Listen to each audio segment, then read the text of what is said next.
I do not appreciate when someone tries to block me from making choices about my body. Tensions explode in Congress as lawmakers clash over abortion rights, clinic safety, and the future of women's health care. Thank you, Mr. Chairman.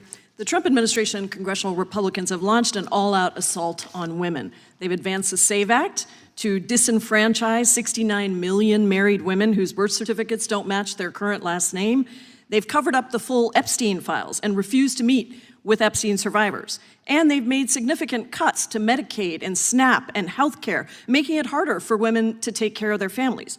But nowhere is the assault on women more evident than in reproductive health. Donald Trump has cut off abortion options in states that protect those rights, and this administration has withdrawn federal guidance requiring hospitals to provide emergency abortion care when life or health is at risk. It's frozen tens of millions of dollars in Title X funding for family planning, and these unprecedented actions are not only unlawful, but they also put women's lives in danger. Now, Republicans want to repeal the FACE Act, a public safety law that protects healthcare providers and patients from physical intimidation, harassment, and violence. Now, I am one of the 1 in 4 women in this country that has had an abortion. I had to speak out publicly about it, frankly, when I came to Congress, after not speaking about it for decades. But when I saw the attacks on reproductive care around the country, I felt it was my responsibility to talk about it publicly. I don't begrudge anyone, including you, Ms. Edel, from making decisions about your own moral values, about the conduct that you would choose for yourself. But I do not appreciate when someone tries to block me from making choices about my body, about my family, about my life. And I certainly don't appreciate when people try to block other people from getting health care. Professor Waters, at the core of this issue is the basic principle that no one should fear violence in the workplace when seeking health care. Given the misinformation on the issue, could you just give us some detail on what type of violent situations that abortion providers, patients, and volunteers face? If I may, I'd like to quickly respond to the Commerce Clause point that my colleague raised, and then would love to get to your question. On the point of Lopez and Morrison, it is true that the Lopez and Morrison cases define what is covered by the bounds of the Commerce Clause. It is also true that most of the cases that we've cited that have said that the FACE Act is upheld are post-Lopez, and some of them are post-Morrison. So my colleague's point really doesn't hold. On the question of the type of violence we were seeing on the ground, and this is the point, right? This is why we have FACE. If we're talking about things like murders, we're talking about things like arson, we're talking about things like acid attacks, right? We're talking about, as we heard, women who are trying to get into clinics because their fetuses are incompatible with life, and they are having the worst days of their life, and they are blockaded from getting into a clinic and can't get in there. We're talking about harm, we're talking about threats, we're talking about violence. My colleagues keep raising hypotheticals about lobsters and fish, right? And what we're talking about is real women. What we're talking about is real doctors who are going into work every day in fear of their life.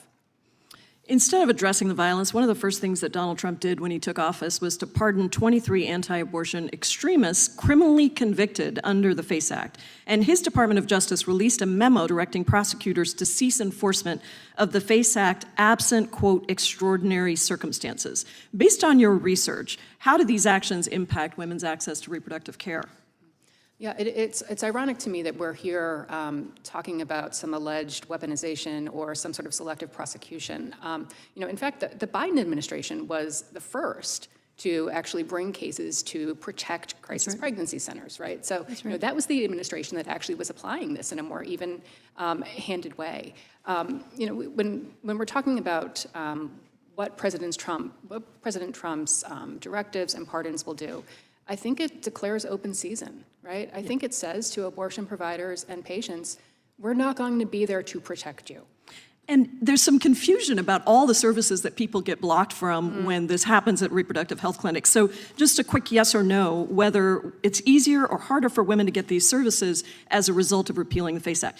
Is it easier for women to get STD testing and treatment? Harder. Cancer screenings? Harder. Pregnancy testing? Harder. Birth control? Harder. Infertility services? Harder. Prenatal services? Harder. Postpartum services? Harder. Harder. All of these things are harder, and by the way, don't make choices about my body. Let me make those decisions for myself. Thank you, I yield back. At the center of the discussion is the SAVE Act and concerns about voting access. The argument raised is that documentation requirements, particularly around name changes, could unintentionally create barriers for millions of married women whose legal documents don't perfectly align. Whether or not that outcome is intended, the deeper issue being highlighted is how administrative rules can affect real people in uneven ways. Policies that seem neutral on paper can sometimes have disproportionate effects depending on life circumstances like marriage, relocation, or income level. The conversation then shifts into healthcare funding and social programs like Medicaid and SNAP. These aren't just abstract budget items, they directly shape how families manage basic needs. When funding is reduced or eligibility becomes stricter, the impact often shows up in very practical ways. Fewer doctor visits, delayed care, or harder trade-offs between food, medicine, and other essentials. The key takeaway here is that healthcare policy is rarely isolated, it's tied to economic stability, family well-being, and long-term outcomes. The most emotionally charged part of the discussion focuses on reproductive healthcare. This includes not only abortion, but also a wide range of services that are often provided through the same clinics, things like cancer screenings, prenatal care, STI testing, and contraception. One important point raised is that access isn't just about legality, it's also about availability. Even in places where services are technically allowed, factors like funding cuts, clinic closures, or fear of harassment can limit whether people can realistically receive care. That's where the FACE Act comes in. It was designed to protect both patients and healthcare providers from intimidation, obstruction, and violence. The testimony references serious incidents, like threats, arson, and blockades, which highlight why such protections were put in place. The concern being expressed is that reducing enforcement or repealing protections could create an environment where safety is less certain, which in turn affects access. If people feel unsafe going to work or seeking care, the system doesn't function the way it's supposed to.